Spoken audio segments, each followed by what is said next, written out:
Aizol Gone, un garçon ordinaire, se retrouve piégé dans un jeu vidéo avec des pouvoirs de rang SS. Heureusement pour Aizol Gone, mais malheureusement pour tout le monde, son personnage est déjà au niveau maximum et il décide d'utiliser ses compétences de triche pour sauver le monde. C'est un véritable fléau pour toutes les nations, capable de ressusciter les morts ou de lancer de la magie de niveau 10 en un clin d'œil. Sans oublier son escouade de sbires, plus puissant que 99% des forces mondiales. Si vous pensiez que cela allait trop loin, ne vous inquiétez pas, Aizol Gone ira encore plus loin.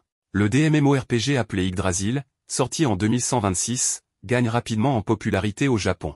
Mais après 12 ans, le jeu touche à sa fin à cause d'une faible activité des joueurs. Un groupe de héros affronte une armée de monstres squelettiques et parvient à les vaincre. Cependant, leur victoire est de courte durée lorsqu'ils rencontrent un groupe d'adversaires mené par un puissant seigneur squelette qui les bat d'un seul coup. Maintenant, Momonga, le seigneur squelette de niveau 100, réside dans la grande tombe de Nazarick. Il s'assoit à une table ronde et converse avec un autre joueur, Hero, qui est absent depuis 2 ans. Hero exprime son admiration pour le leadership de Momonga dans la gestion de la guilde et de la tombe, mais décide de se déconnecter, étant trop fatigué. Les autres joueurs étant indisponibles à cause de leur vie réelle chargée, Momonga, qui ne peut pas vraiment s'y identifier, décide de passer seul le dernier jour du serveur, espérant retrouver ses amis ailleurs à l'avenir. Il se remémore les souvenirs qu'il a partagés avec les autres joueurs et prend l'arme de la guilde, le bâton d'Aizol Gone, créé par certains des joueurs lors de leurs vacances.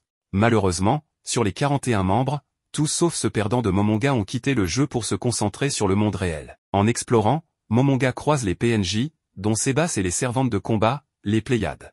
Il leur ordonne de le suivre jusqu'à la salle du trône, où il leur demande de se tenir prêts. Momonga s'assied sur le trône, accompagné du plus fort des PNJ de la tombe à ses côtés. Il accède aux paramètres du PNJ, créé par Tabula, et ajoute une caractéristique étrange qui fait que le PNJ tombe follement amoureux de lui. Utilisant ses pouvoirs d'administrateur, il commande alors à tous les PNJ de se prosterner, se remémorant les bons moments passés avec ses amis perdus. Cependant, Momonga réalise que quelque chose ne va pas lorsque le serveur ne se ferme pas comme prévu. Il ne peut pas accéder à sa console, utiliser le chat ou appeler le maître de jeu. L'un de ses compagnons PNJ, debout à côté de lui demande ce qui ne va pas et commence à l'appeler par son nom, ce qui surprend Momonga, car un PNJ ne devrait pas pouvoir parler ainsi. Il essaie d'utiliser toutes les fonctions du jeu et se rend compte qu'elles fonctionnent encore, mais il ne peut pas contacter les administrateurs ni accéder à sa console. Ses coéquipiers en jeu, enfin, les PNJ, répondent à ses ordres, ce qui surprend Momonga. Pour évaluer la situation, Momonga ordonne à Sebas de quitter la tombe et de vérifier les alentours. Il demande également aux Pléiades de garder le 9e étage. Momonga est encore plus perplexe lorsque les PNJ suivent ses ordres sans commande précise. Il ordonne même à la fille la plus puissante à ses côtés de s'approcher, et il peut sentir sa présence, son odeur, vérifier son pouls, et oui, dans son étrangeté, il la touche aussi. Ces expériences lui font réaliser que tout cela fait partie de la réalité. Il ordonne alors aux PNJ de se rassembler dans l'arène de foudre au 6e étage. Momonga s'y téléporte en utilisant son anneau et cherche les gardiens des elfes noirs jumeaux, qui ont été configurés par son ami Shagama. Aura arrive et appelle Mar, qui hésite à sauter mais finit par rejoindre Momonga. Il s'informe sur l'objet légendaire que tient Momonga, et il le présente comme un artefact divin avec un pouvoir dépassant le niveau divin. Momonga décide de tester sa magie et découvre qu'il peut invoquer un élémentaire de feu primordial simplement en prononçant son nom, sans avoir besoin de cliquer sur des icônes dans la console. Il ordonne aux jumeaux de combattre l'élémentaire, avec Aura utilisant des attaques multiples et Mar fournissant des boucliers magiques. Momonga tente de contacter les membres de la guilde, mais échoue. Cependant, il réussit à se connecter avec Sebas, qui l'informe d'un léger problème. Momonga ordonne à tous les gardiens de se rassembler, et les jumeaux parviennent à vaincre l'élémentaire. Les gardiens commencent à se présenter à Momonga, à commencer par Shaltyr Bloodfallen, gardien du niveau 1 et 3, Cocytus, gardien du niveau 5, Orabella Fiora et Marbella Fiore, gardien du niveau 6, Démiurge gardien du niveau 7, et le chef de tous les gardiens, Albedo. Ils expriment leur entière loyauté envers Momonga, le chef de la guilde, en inclinant la tête. Plus tard, Mar et Shaltyr se disputent à propos de Momonga, mais leur querelle est interrompue par Cocytus. Il devient évident que tous agissent d'une manière qui reflète les personnalités que les amis de Momonga leur ont attribuées. Après la fermeture du RPG Yggdrasil, le jeu subit des changements permettant l'utilisation de la magie et modifiant diverses règles. Ses coéquipiers, c'est-à-dire les PNJ, commencent à bouger et à parler d'eux-mêmes. Albedo et les autres jurent de travailler dur et de répondre aux attentes de leur maître. Je suis sûr que si certains de mes spectateurs étaient dans ce jeu, ils seraient tout aussi enthousiastes. Momonga informe tout le monde que la grande tombe a été prise dans une situation inconnue et qu'il a envoyé Sebas en reconnaissance. Sebas revient et rapporte qu'il n'y a ni bâtiment ni créature dans un rayon de 1 km, ce qui amène Momonga à réaliser que la tombe a été transportée dans un endroit inconnu. Il ordonne la création d'un système d'information plus solide et le renforcement des défenses. Mar suggère de recouvrir les murs de terre et de végétation pour dissimuler la grande tombe, ce que Momonga approuve. Enfin, Momonga demande à chacun ce qui le représente pour eux. Chacun exprime sa gratitude en le décrivant comme miséricordieux, sage, aimant et attentionné. Albedo, en particulier, exprime son amour pour lui. Momonga quitte la pièce, et les autres discutent de sa gentillesse, le trouvant incroyable et un souverain absolu. Pendant ce temps, Shaltyr éprouve une crise d'excitation qui affecte même ses sous-vêtements. Cependant, Albedo et Shaltyr commencent une vive dispute au sujet de Momonga, et la série était sur le point de se terminer là, honnêtement. Les autres discutent de l'avenir de Nazarick, envisageant la possibilité que Momonga est un héritier. Cocytus envisage même d'être un oncle. Finalement, Shaltyr et Albedo s'accordent pour que cette dernière soit la première épouse principale. Albedo commence alors à expliquer ses plans inutiles aux autres. Momonga essaie de manier une épée mais se rend compte que cela échoue en raison des statistiques de sa classe de magie. 3 jours se sont écoulés depuis son arrivée dans ce nouveau monde, et il réalise qu'il se sent émotionnellement instable par moments. Cependant, il ne ressent ni faim ni besoin de dormir. Il acquiert une puissante armure de spadassin qui lui permet de manier son épée plus facilement. Il découvre également que les objets qu'il crée par magie sont plutôt utilisables. Il décide de se promener seul au premier étage pour respirer un peu d'air frais. Soudain, il rencontre des démons nommés envie, avarice et colère. Démiurge arrive et les démons s'inclinent, reconnaissant Momonga comme le seul capable de se téléporter à travers les étages.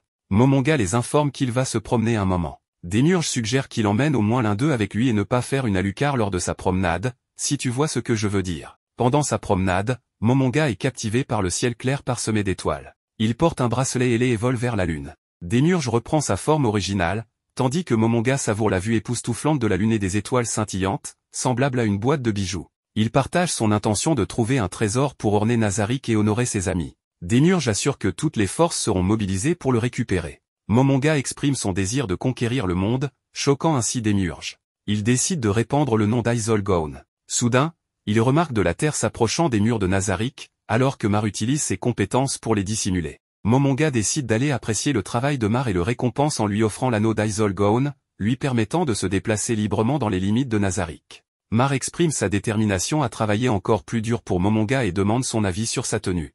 Albedo arrive et commence à vanter la grandeur de Momonga, mais en véritable menace, Albedo devient un peu jalouse en voyant l'anneau dans les mains de Mar. Momonga lui offre également un anneau et ordonne à Démiurge de lui en préparer un pour plus tard. Il quitte la pièce, et Albedo crie d'excitation. Plus tard, un groupe de soldats dirigé par le chef guerrier Gazef se dirige vers un village à cheval. Le village a été attaqué par un groupe connu sous le nom de Chevaliers de Baharut, et le roi a ordonné aux soldats d'enquêter et d'éliminer les assaillants. 50 soldats ont été dépêchés pour cette mission, mais un soldat identifie cela comme un piège et suggère de retourner à Irantel pour éviter de perdre les épéistes les plus puissants. Cependant, le chef guerrier garde espoir que de puissants nobles ou aventuriers viendront les sauver, bien que personne n'ait jamais fait cela auparavant. Gazef exprime sa motivation naïve à protéger les faibles. Pendant ce temps, dans la tombe de Nazarick, Momonga observe les environs à l'aide d'un miroir magique et essaie de comprendre comment l'utiliser avec l'aide de Sebas. Il recherche des zones où il pourrait trouver des gens. En observant, Ash assiste à une scène où un groupe de guerriers élimine brutalement des innocents dans un village. Il regarde la scène se dérouler avec calme, sans ressentir d'envie de sauver ces gens. Cependant, des souvenirs de son ancien ami Touch Me, qu'il avait sauvé des joueurs en ligne, refont surface. Touch Me était intervenu pour aider quelqu'un en difficulté. Après avoir reconsidéré la situation, Momonga décide d'aller au village pour le sauver et tester sa propre force. Il ordonne à Sebas de relever le niveau de sécurité de Nazarick et d'envoyer des soldats qualifiés pour l'assister. Il demande également à Sebas d'informer Albedo de le rejoindre en armure complète. Alors qu'un soldat s'apprête à éliminer une mère et sa fille, un portail s'ouvre soudainement devant eux, et Momonga arrive. Il élimine un des soldats en utilisant la magie en prise cardiaque, un puissant sort de 9e niveau, et un autre avec éclair du dragon, une magie de 5e niveau. Momonga crée un soldat sous forme de chevalier de la mort grâce à la magie et lui ordonne d'éliminer les chevaliers attaquants. Ensuite, il se précipite vers eux, et Albedo arrive en armure complète. Momonga offre une potion de guérison à la mère blessée, qui résiste d'abord, la prenant pour du sang. Albedo tente de les éliminer, mais Momonga l'arrête et lui ordonne d'abaisser son arme. La mère finit par accepter la potion de guérison, se rétablissant rapidement. Momonga se présente comme un mage et crée un mur protecteur autour d'eux. Il leur donne une paire de cornes, qui peuvent être soufflées pour invoquer une armée de gobelins en cas d'attaque. La mère et la fille expriment leur gratitude pour leur sauvetage, et Momonga révèle son nom, Aizol Gone. Pendant ce temps, les soldats ont pris le contrôle des villageois et tentent de les éliminer. Cependant, le chevalier de la mort arrive et commence à massacrer les soldats avec des coups puissants, éliminant même le chef Blues. Les soldats essaient différentes stratégies pour vaincre le chevalier de la mort, mais échouent. Momonga apparaît alors, le visage masqué, et ordonne au chevalier de la mort de s'arrêter. Il se présente et donne l'instruction à tous les soldats de fuir et d'informer leur chef à son sujet, les avertissant de démanteler leur royaume. Les villageois reconnaissant s'inclinent pour le remercier. Plus tard, Momonga recueille des informations sur ce monde auprès du chef du village et de sa femme. Ils lui fournissent des détails sur les royaumes environnants, notamment le royaume de Roestiz, l'empire de Baharut et du saint pays de Slan. Momonga apprend que les soldats attaquants venaient de l'empire de Baharut, cherchant à créer une hostilité entre le royaume de Roestiz et leur empire. La ville la plus proche du village est Tyrantel, où les aventuriers chassent habituellement des gobelins et des monstres pour des récompenses. Momonga décide de se rendre en ville pour recueillir plus d'informations. Alors que les villageois pleurent la perte de leurs proches tués lors de l'attaque, Momonga envisage d'utiliser la baguette de résurrection pour les ramener tous à la vie. Cependant, il s'abstient de le faire afin d'éviter des problèmes inutiles, se contentant d'avoir sauvé le village. En marchant, Momonga réfléchit à la possibilité de diffuser la nouvelle du sauvetage du village sous le nom d'Aizol Gone. Il se demande s'il y a d'autres joueurs de Yggdrasil dans ce monde et où ils pourraient se trouver. Alors qu'il se prépare à partir, Albedo fait preuve d'impolitesse envers un humain, mais Momonga l'arrête et lui conseille de traiter les humains avec à la fois calamité et bonté. Momonga rencontre un autre problème lorsque le chef du village mentionne qu'un groupe de chevaliers approche à nouveau du village. Momonga ordonne à tous les villageois de rester chez eux et se positionne avec Albedo et le chef pour faire face aux chevaliers. Soudain, un soldat apporte des nouvelles de silhouettes inconnues approchant du village. Le roi du royaume de Slan ordonne à leur grand prêtre d'éliminer Gazef Stronov, le plus puissant guerrier du royaume de Roestiz. Le grand prêtre reçoit un artefact précieux contenant un miracle divin et mobilise ses unités pour l'attaque. Pendant ce temps, Momonga et Gazef discutent de la situation et réalisent que les monstres d'Yggdrasil sont également apparus. Gazef demande à solliciter les services de Momonga, mais ce dernier refuse. Toutefois, Gazef le remercie pour sa gratitude mais lui demande quand même de protéger les villageois. Gazef se dirige vers les ennemis, quittant le village et planifiant de créer une ouverture pour que les villageois puissent s'échapper. Il attaque avec son armée de soldats, éliminant de nombreux anges, mais ceux-ci continuent à apparaître. Gazef utilise son aura de bataille concentrée pour éliminer davantage d'anges, mais les mages continuent de les ressusciter. Les mages concentrent leur attention sur Gazef, et l'armée revient pour engager à nouveau le combat. Bien qu'ils se battent avec acharnement, Gazef repère le grand prêtre et le cible, mais malgré ses efforts, le grand prêtre continue de faire apparaître plus d'anges, ce qui laisse Gazef frustré. Les habitants du village sont terrifiés en voyant Gazef combattre les mages puissants. Gazef tombe après une attaque directe, mais se relève avec patriotisme et motivation pour protéger son royaume. Le grand prêtre pense que la détermination de Gazef est futile et lui assure que sa mort sera indolore. Gazef sourit avec ironie, révélant qu'une personne plus forte que lui se trouve dans le village et qualifiant le grand prêtre de fou. Le grand prêtre se prépare à éliminer Gazef, mais Momonga intervient soudainement. Gazef disparaît, et Momonga prend sa place. Les villageois et le chef sont choqués, tandis que Gazef, tenant l'artefact donné par Momonga, tombe inconscient avec un sourire. Pendant ce temps, Momonga se présente aux habitants du royaume de Slan sous le nom d'Aizol Gone. Il déclare son opposition à toute l'armée des mages. Momonga montre une partie de son pouvoir en éliminant facilement deux anges qui l'attaquent directement avec leurs épées, laissant tout le monde sous le choc. Momonga avertit les gens de lui offrir leur vie sans résistance, les menaçant d'une mort douloureuse s'ils refusent. Les mages lancent des attaques magiques de bas niveau contre lui, mais Momonga reste impassible. Un mage réussit à le toucher directement, mais Albedo décapite rapidement ce dernier. Le grand prêtre tente d'utiliser l'observation principale, mais Momonga arrête l'attaque de l'ange à main nue et le détruit avec la flamme de l'enfer, un puissant sort. Le grand prêtre utilise un artefact d'Yggdrasil, un cristal qui scelle la magie autre que les sorts de niveau supérieur. Momonga ordonne à Albedo de le protéger, tandis que le grand prêtre invoque un grand ange, leur carte maîtresse. Cependant, Momonga le qualifie de jeu d'enfant, et la bataille continue. Le grand prêtre commande à l'ange d'utiliser le jugement divin, un sort de 7e niveau contre Momonga, mais ce dernier reste indemne. Momonga contre-attaque en faisant disparaître l'ange grâce à sa magie du trou noir, démontrant un pouvoir surpassant même les démons. Un éclat de verre dans le ciel indique que quelqu'un observait la bataille à l'aide de magie d'information. Momonga active sa barrière de défense, sachant que l'observateur n'a pas encore vu toute l'étendue de son pouvoir. Le grand prêtre commence à supplier pour sa vie, offrant des récompenses à Momonga, mais Albedo les rejette comme des êtres inférieurs. Fatigué de leurs supplications, Momonga retire son masque et met fin à leur vie. Sur le chemin du retour, Albedo est impressionné par le calme de Momonga et lui demande pourquoi il a sauvé les humains. Momonga explique qu'ils doivent avancer en considérant l'ennemi plus fort qu'eux-mêmes. Il a utilisé les humains comme pions pour comprendre la force de leurs ennemis. Albedo exprime son amour pour Momonga. Plus tard, dans la tombe de Nazarick, Momonga s'excuse auprès de tout d'avoir agi seul et annonce que son nom est désormais Aizol Gone. Il ordonne à tout le monde de l'appeler ainsi.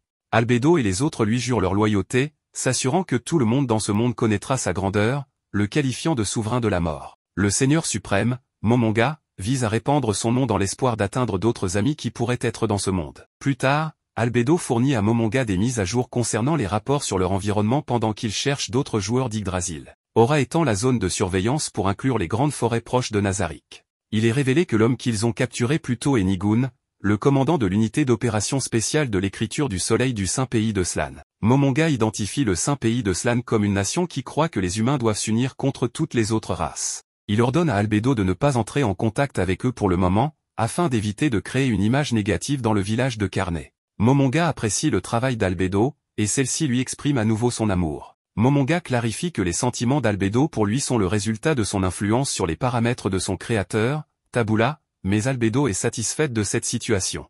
Elle exprime que son père, Tabula, pardonnerait Momonga s'il se mariait, montrant encore son amour. Soudain, Shaltyr arrive, et elle et Albedo se disputent. Momonga intervient et leur demande d'arrêter, ce qui pousse Shaltyr à partir en mentionnant qu'elle sera indisponible pendant un certain temps. Plus tard, dans la cité fortifiée d'Irantel, Momonga et Narberal arrivent dans un hôtel-bar et demandent une chambre pour deux.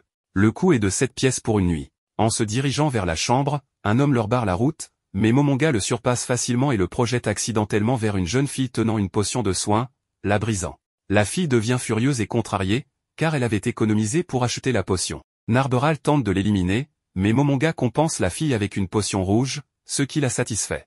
Momonga et Narberal discutent de rester discrets en tant que jeunes aventuriers pour recueillir des informations sur le monde. Il ordonne à Narberal de l'appeler Momonga en ville pour cacher leur identité. Ils font également face à un problème financier, alors ils décident de trouver un emploi pour gagner de l'argent tout en utilisant discrètement l'or qu'ils ont apporté d'Yggdrasil. Pendant ce temps, la fille avec la potion rouge se rend chez un pharmacien à Irantel. Une vieille dame examine la potion et confirme son authenticité, déclarant que personne n'a pu en créer une semblable jusqu'à présent. La potion équivaut à un sort de soin de 2e niveau et vaut 8 pièces d'or. En entendant cela, la fille devient extrêmement heureuse et change d'avis sur la vente de la potion en raison de sa rareté. Momonga examine les offres d'emploi sur le tableau d'affichage, et les gens continuent de parler de son armure. Il choisit un emploi, mais un serviteur l'informe que c'est uniquement pour les aventuriers de rang Mythal, tandis que Momonga est un aventurier de rang cuivre. Momonga tente de répondre aux exigences en présentant Narberal comme une mage de 3e niveau et lui-même comme un guerrier à son niveau, mais le serviteur refuse leur demande. Momonga demande alors la quête la plus difficile disponible pour un aventurier de rang cuivre. Soudain,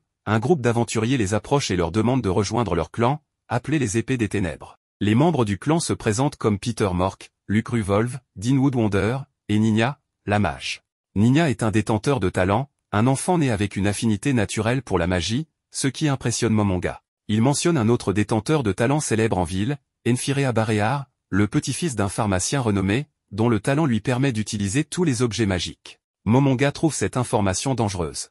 Le clan explique leur travail consistant à éliminer des monstres près de la ville d'Irantel avec une récompense de la guilde. Le clan considère cela comme une routine quotidienne. Momonga accepte de se joindre à eux et révèle son visage illusoire. L'un des membres du clan exprime son amour pour Narberal, mais reçoit une réponse sèche et est arrêté par leur chef. Alors qu'il se prépare à partir, un serviteur arrive soudainement avec une demande d'emploi de Enfirea Baréar. Nina se précipite pour protéger Momonga, mais il l'arrête et décide de considérer la demande après avoir terminé leur travail avec le clan. Enfirea se présente et partage son plan de se rendre au village de Carnet pour récolter des herbes, demandant à Momonga de le protéger. Momonga trouve cela ennuyeux, mais s'enquiert de la raison pour laquelle Enfirea l'a spécifiquement choisi alors qu'il venait d'arriver en ville. Enfirea explique qu'il a entendu parler de Momonga battant des aventuriers de rang supérieur à l'hôtel et voulait essayer quelqu'un de nouveau tout en engageant un aventurier de rang cuivre moins cher. Il décide de partir immédiatement. Dans une autre scène, une fille habillée de manière inhabituelle, une ancienne membre de l'écriture des ténèbres, entre dans un sous-sol ressemblant à une grotte.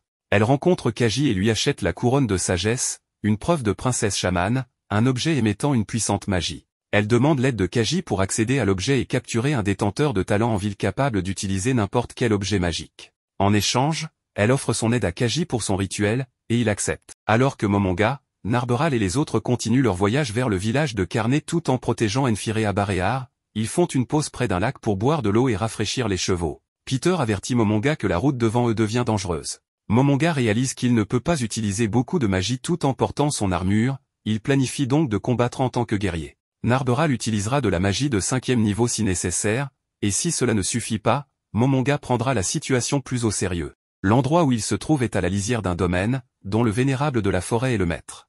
Enfirea explique que ce vénérable est une créature puissante, un être argenté à queue de serpent capable d'utiliser la magie, ce qui intrigue Momonga. Pendant ce temps, dans le tombeau de Nazarick, Démiurge visite la chambre de Momonga et trouve Albedo en train de s'amuser avec un oreiller en forme de corps qu'elle a fabriqué pour Momonga. Il s'avère qu'elle tricote également des oreillers et des chaussettes pour leur futur enfant, ce qui amuse Démiurge. De retour sur la route, Luck commence à taquiner Narberal, insinuant que Momonga et elle sont amoureux, ce qui excite Narberal. Momonga intervient pour mettre fin à la conversation. Peter s'excuse au nom de Luck, et soudain, ils entendent des bruits de monstres qui s'approchent. Peter indique la direction d'où proviennent les bruits, et Momonga ordonne à Enfirea de rester dans la charrette tandis que les autres se préparent au combat. Momonga décide de combattre tous les monstres lui-même, ordonnant aux autres de protéger Enfirea. Tous rejoignent la bataille, et Momonga utilise ses 2 grandes épées pour porter des coups puissants, laissant tout le monde sous le choc. Les autres membres du groupe combattent des gobelins et d'autres monstres. Lorsque les plus grands monstres tentent de fuir,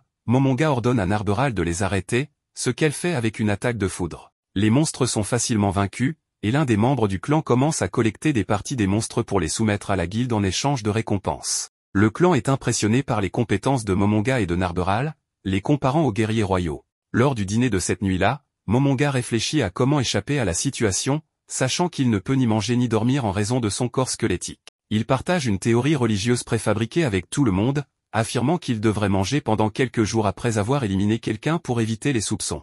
Il demande ensuite l'origine du nom épée des ténèbres pour leur équipe. Peter explique que cela vient des 13 héros, et que les épées des ténèbres sont 4 de ces héros. Leur objectif ultime en tant que clan est de retrouver ces épées. Chaque membre montre un symbole d'une petite épée pour représenter leur allégeance. Momonga réfléchit à son passé, lorsqu'il était faible et seul, jusqu'à ce qu'un chevalier sacré blanc le sauve et le conduise à ses camarades. Il les considère comme des alliés et amis merveilleux et ne peut oublier les jours passés avec eux. Nina se résigne à penser qu'il retrouvera de nouveaux alliés comme ses anciens alliés, mais Momonga répond avec déception, croyant que ce jour ne viendra jamais. Il quitte la conversation, laissant Nina et les autres un peu attristés par sa réponse. Dean suggère que Nina devrait atténuer ce qu'elle a dit, connaissant aussi la douleur de perdre des êtres chers. La conversation se tourne ensuite vers les forces de Momonga et son combat contre les monstres. Enfin, il parle de Enfirea, qui révèle son intérêt pour une femme du village de Carnet. Pendant ce temps, Clémentine, l'ancienne membre de l'écriture des ténèbres, continue d'éliminer des personnes dans sa recherche d'un pharmacien avec un talent rare. Elle torture des vendeurs d'informations,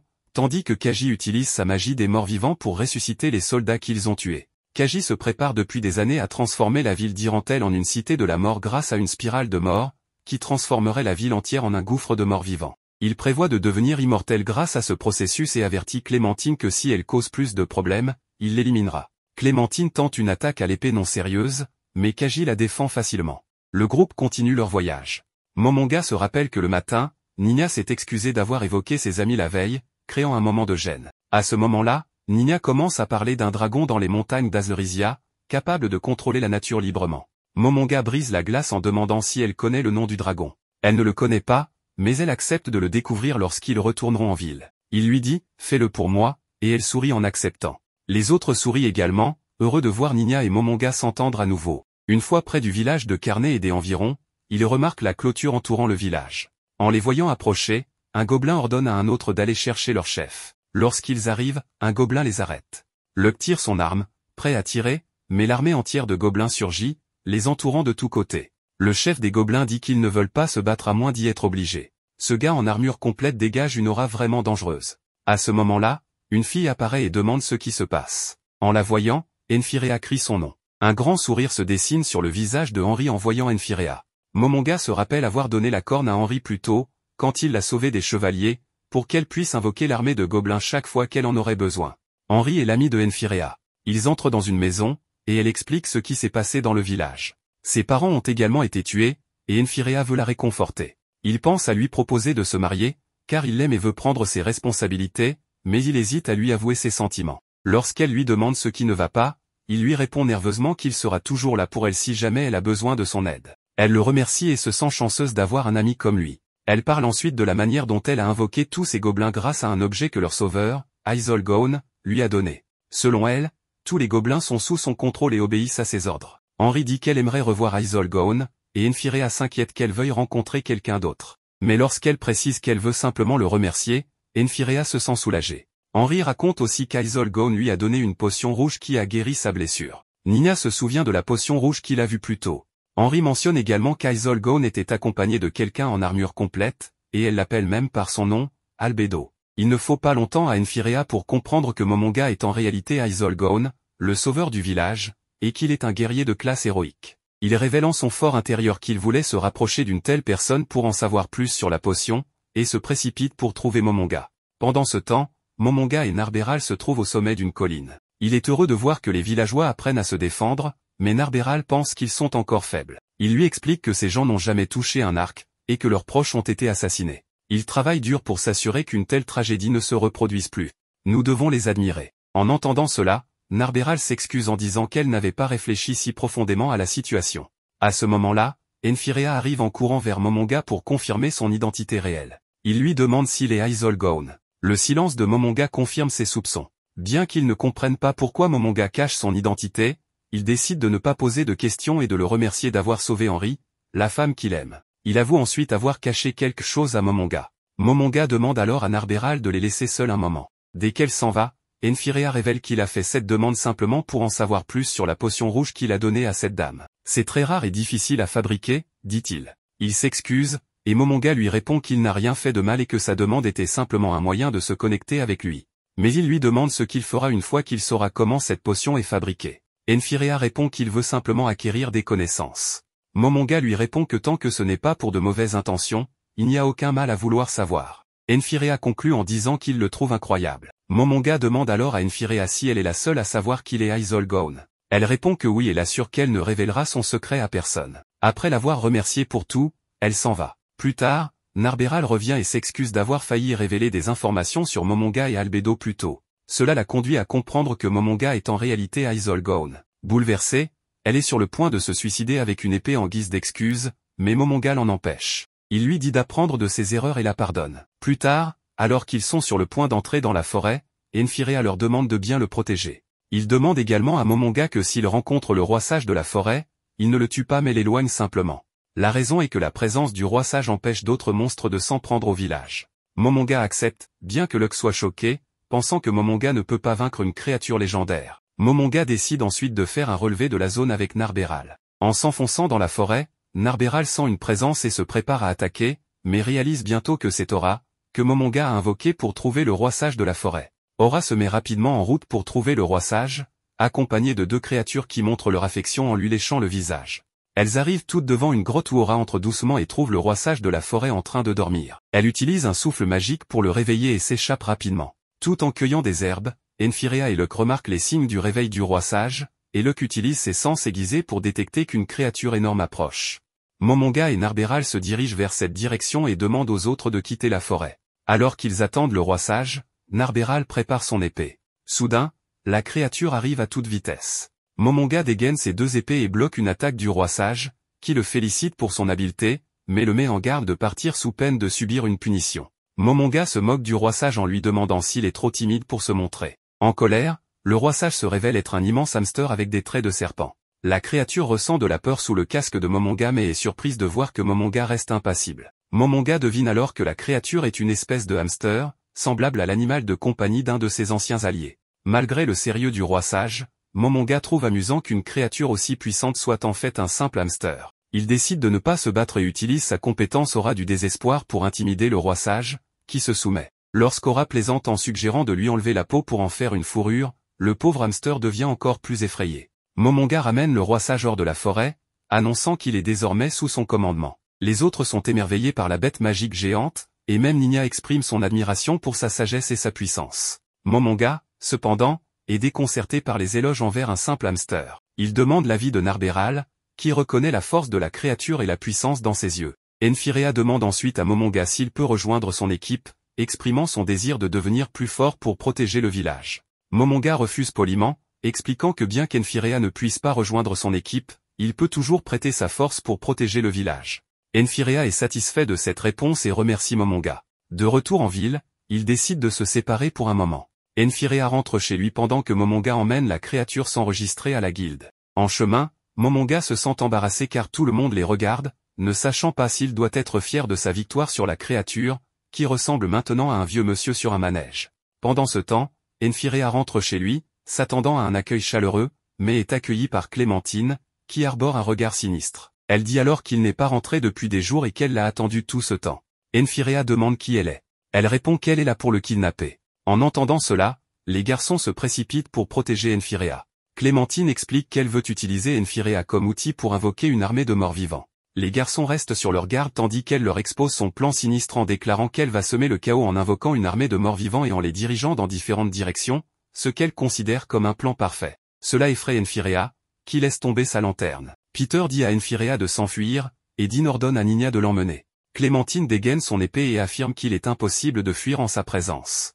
À ce moment-là, Khajiit entre et lui dit de ne pas trop s'amuser. Elle répond que cela ne prendra pas beaucoup de temps, tout en léchant son épée. Tout le monde transpire de peur face à sa présence menaçante. Pendant ce temps, Momonga sort après avoir enregistré le hamster à la guilde et s'installe sur lui, le nommant Ansuke. Ansuke le remercie en l'appelant maître. Les gens sont stupéfaits de voir que la créature parle et ont du mal à croire que Momonga est un guerrier de la plaque de cuivre. La grand-mère de Enfirea le voit et s'approche, lui demandant s'il est allé avec son petit-fils pour cueillir des herbes. Momonga répond par l'affirmative, en tant que garde du corps. La femme demande ensuite si ce hamster est le roi sage de la forêt, et le hamster prend un air fier tandis que Momonga confirme. La femme demande ensuite où se trouve son petit-fils. Momonga lui dit qu'il est parti avec les herbes et qu'il va maintenant le rejoindre pour recevoir sa récompense pour l'avoir accompagné. Elle lui dit qu'il peut venir avec elle. En arrivant chez elle, elle appelle Enfirea, mais il n'est pas là. Momonga sent le danger. Il sort son épée et se dirige vers la porte intérieure. Il l'ouvre et entre, découvrant les membres de l'épée des ténèbres gisant morts sur le sol.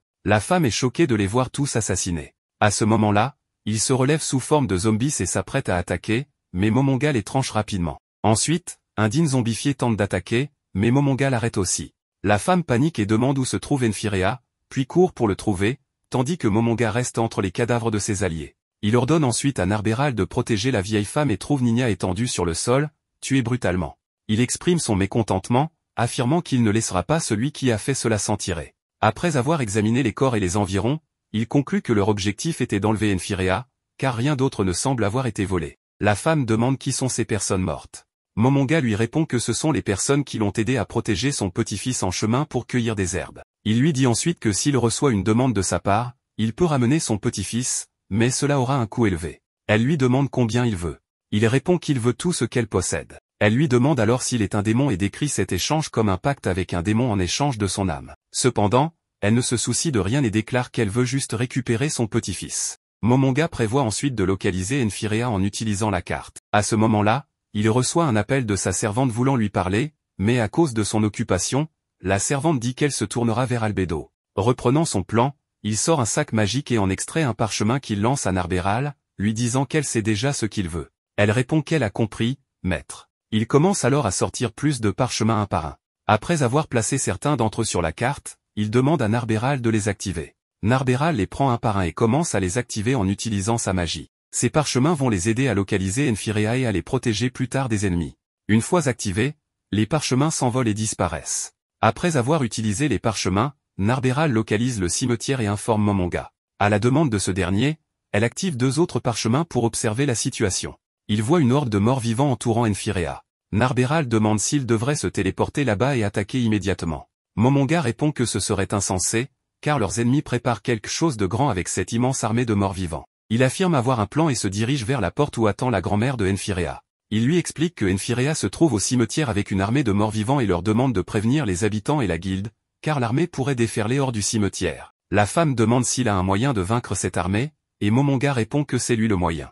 La scène se déplace ensuite vers le cimetière où des soldats montent la garde. Alors qu'un soldat fait remarquer qu'il s'agit d'une autre nuit calme, ils entendent soudain un bruit. Un autre soldat pointe du doigt une direction en disant qu'une armée de morts vivants approche. Leur chef remarque que leurs effectifs sont insuffisants face à cette armée et ordonne d'appeler des renforts. Les morts vivants atteignent la porte et les murs, essayant d'entrer. Un des morts vivants commence à grimper, mais un soldat le repousse. Cependant, leur nombre est trop grand et ils continuent d'affluer. Un soldat est sur le point d'être tué, mais son camarade le sauve juste à temps en repoussant les morts vivants. Un autre soldat commence à leur trancher la tête, mais les morts vivants parviennent à grimper en masse, forçant les soldats à battre en retraite. À ce moment, Momonga apparaît avec son hamster. En voyant sa plaque, un soldat remarque que les guerriers de la plaque de cuivre sont inutiles contre les morts vivants. Momonga saute alors en bas et demande à Narberal son épée. Un grand monstre mort-vivant apparaît, et Momonga dit aux soldats de regarder derrière lui, avant de lancer son épée à une vitesse fulgurante, abattant le monstre en un instant. Il demande alors aux soldats d'ouvrir la porte, mais ils refusent, doutant des compétences de Momonga face à toute l'armée des morts-vivants. Momonga décide alors de s'envoler de l'autre côté, suivi par Narberal et le hamster. Dans les moments qui suivent, les soldats sont stupéfaits de voir que l'armée des morts-vivants a été vaincue et reconnaissent Momonga comme la légende qui a vaincu toute l'armée à lui seul. Momonga se dirige ensuite vers le cimetière, tranchant les morts-vivants un par un avec son épée, tandis que Narberal et Ansuke le suivent dans les airs. Ansuke se sent mal de ralentir Narberal, car il ne peut pas voler et pourrait être attaqué par les morts-vivants au sol. Soudain, Momonga s'arrête, réalisant qu'à ce rythme, ils n'atteindront pas leur objectif, car les morts-vivants continuent d'attaquer en grand nombre. Narberal lui suggère alors d'adopter une approche plus discrète en envoyant des forces avec des compétences d'infiltration et en attendant le bon moment pour frapper. Momonga, choqué de ne pas y avoir pensé, rejette néanmoins l'idée, expliquant qu'elle ne progressera jamais s'il doit tout lui expliquer. Il invoque ensuite des morts-vivants de niveau intermédiaire, des collecteurs de cadavres et Jacques l'Éventreur, et leur ordonne de combattre les morts-vivants, dégageant ainsi son passage plus rapidement. Il laisse Ansuke en haut d'un arbre, hors de portée des morts-vivants, tandis qu'il se dirige vers le crématorium. Là, il voit Khajiit avec son disciple, tentant de réaliser un rituel. Momonga l'interpelle en lui demandant pourquoi il gaspille sa nuit dans un rituel ennuyeux. Khajiit lui demande qui il est, et Momonga lui demande d'abord où se trouve Enfirea et qui a tué ses compagnons. Avant que Khajiit ne puisse répondre, une voix se fait entendre, c'est Clémentine, qui admet avoir tué ses compagnons. Elle sourit en disant que c'est intéressant qu'il soit venu se battre contre elle. Momonga dit à Narberal qu'il lui laisse Khajiit et qu'il s'occupera de Clémentine. Il demande ensuite à Clémentine de se battre ailleurs, ce qu'elle accepte avant de s'éloigner avec lui. Pendant ce temps, Narberal utilise sa magie maximisation jumelle et attaque Khajiit et ses disciples, tuant tous les disciples sauf Khajiit. Pendant ce temps, Clémentine demande à Momonga s'il est en colère parce qu'elle a tué ses alliés. Elle rit en disant que c'était amusant et s'excuse en plaisantant pour les avoir tués. Momonga répond qu'il n'est pas nécessaire de s'excuser, ce qu'elle trouve ennuyeux, ajoutant qu'ils n'étaient peut-être pas ses amis. Momonga rétorque que son existence même est une offense, mais il lui offre un handicap en déclarant qu'il ne se battra pas sérieusement contre elle. Khajiit dit à Narberal qu'elle s'aventure dans le royaume des morts sans comprendre la puissance des plus forts. Il active ensuite l'orbe, et Narberal se rappelle l'avertissement de Momonga d'être prudente. À sa grande surprise, un colossal dragon squelettique apparaît au-dessus d'elle. Avant qu'il ne puisse l'attaquer, elle l'esquive, et le dragon s'éloigne avant d'atterrir. Le dragon pousse un grand rugissement, et Khajiit se moque d'elle, disant que le dragon est résistant à la magie et que c'est le pire ennemi des lanceurs de sorts. Cela énerve Narberal, qui dégaine son épée et déclare que si la magie ne fonctionne pas, elle le battra par la force. Elle fonce sur le dragon et, d'un seul coup, le fait tomber au sol. Khajiit, choqué, lui demande qui elle est. Elle l'insulte, l'appelant coléoptère rouge pour l'avoir sous-estimé. Furieux, Khajiit régénère le dragon en utilisant un rayon d'énergie négative et le renforce avec plusieurs sorts de protection, tels que le renforcement de l'armure et un bouclier magique. Narberal, de son côté, renforce aussi son armure et utilise des sorts protecteurs. Alors que le dragon attaque, elle bloque son coup, frustrant encore plus Khajiit. Khajiit attaque ensuite avec une javeline d'acide, mais Narberal l'esquive grâce à sa magie défensive. Elle riposte avec une attaque éclair, mais le dragon la bloque. Khajiit invoque alors un autre dragon squelettique du sol, épuisant son énergie négative. Il est confiant qu'une fois Narberal, Momonga et la ville éliminée, il récupérera son pouvoir. Narberal se précipite vers les dragons pour continuer le combat. Un des monstres la frappe, et Khajiit sourit, croyant l'avoir vaincu, mais elle bloque l'attaque et renverse le dragon. Effrayé, Khajiit lui demande à nouveau qui elle est et d'où elle tire une telle force. Narberal révèle qu'elle a été créée par un être suprême. Pendant ce temps, Clémentine et Momonga sont engagés dans leur propre combat. Clémentine se moque de Momonga, le qualifiant de brute avec une épée. Momonga réplique en disant que Clémentine a seulement esquivé ses attaques et remet en question sa confiance. Irritée, Clémentine sort son épée et charge Momonga, mais ils sont interrompus par le rugissement du dragon. Momonga reconnaît le dragon squelettique, et Clémentine confirme que la magie n'a aucun effet sur lui, ce qui en fait l'ennemi le plus redoutable pour un mage. Momonga, réalisant que Narberal pourrait avoir des difficultés, défie Clémentine pour un véritable duel. Clémentine retire sa cape, sourit sinistrement et attaque rapidement, esquivant ses coups et utilisant la forteresse impénétrable pour bloquer les attaques. Elle essaie de poignarder Momonga, mais son armure est trop résistante. Elle pense alors à frapper une zone plus vulnérable. Grâce à l'accélération du flux, elle esquive l'attaque de Momonga et vise ses yeux, mais sans effet. Intriguée, elle se demande si Momonga a utilisé une défense martiale pour contrer son attaque. Momonga admet avoir appris des arts martiaux d'elle, mais déclare que l'amusement est terminé.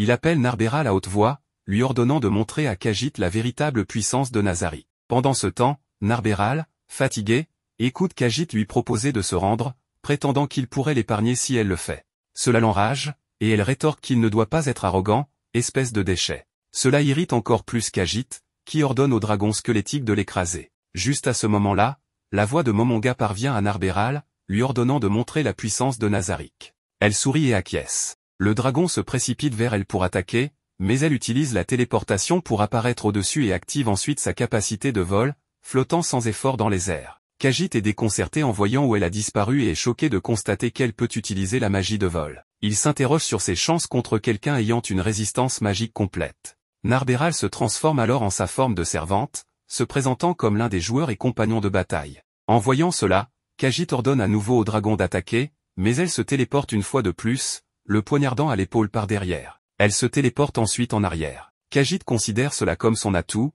mais elle lui montre simplement qu'elle peut le tuer quand elle le souhaite. La trouvant impolie de faire attendre les fourmis, elle décide de mettre fin à cela. Elle lance magie jumeau maximisée, chaîne de foudre du dragon, lui enseignant que ces dragons peuvent mourir si la magie est plus forte que le 6e niveau, car les dragons peuvent uniquement annuler la magie en dessous de ce niveau. Khajiit commence à transpirer à grosses gouttes, mais il répond courageusement qu'aucun humain dans ce monde ne peut utiliser de magie au-dessus du 6e niveau. Cependant, son sourire en dit long. Elle libère la magie, et les deux dragons disparaissent en un instant. Une lourde foudre s'abat sur Khajiit, le réduisant en cendres. Pendant ce temps, Momonga et Clémentine restent engagés dans un combat. Clémentine est irritée qu'ils ne la prennent pas au sérieux et se moque de lui. Elle utilise pas de vent, plus grande évasion et plus grand boost de capacité pour se précipiter vers lui, réussissant à le frapper sur le côté de son casque et visant ses yeux avec la foudre. Elle utilise son autre épée pour lancer du feu, déclarant qu'elle n'a pas fini. Mais juste à ce moment-là, il la saisit fermement, éteignant le feu. Elle est choquée de voir son visage de mort-vivant et lui rappelle comment elle a tué ses camarades. Enragée, elle s'écrie qu'il ne doit pas la sous-estimer. Il lui dit qu'il veut lui donner un handicap car elle n'est pas un adversaire digne de se battre sérieusement. Furieuse, elle lutte pour échapper à son étreinte, donnant des coups de pied et des coups de poing. Il resserre son emprise, l'écrasant tout en la narguant. Malgré ses efforts, il la saisit avec son autre main, et bientôt elle succombe à ses blessures. Momonga s'éloigne alors, mais Ansuke court vers lui. Narberal apparaît soudainement, l'arrêtant et l'appelant un idiot. Momonga ordonne à Narberal de rassembler leurs affaires avant que les autres n'arrivent et de ne laisser derrière eux que leur corps pour ceux qui viendront. Il se dirige ensuite vers un endroit où Enfirea a été gardé, ses yeux crevés et son esprit contrôlé. Momonga décide de lui rendre la vue. Il détruit d'abord la couronne de sagesse sur sa tête, qui la contrôlait. Alors qu'elle tombe inconsciente, il la porte à l'extérieur, où Narberal et Ansuke l'attendent. Ils suivent alors Momonga en quittant les lieux.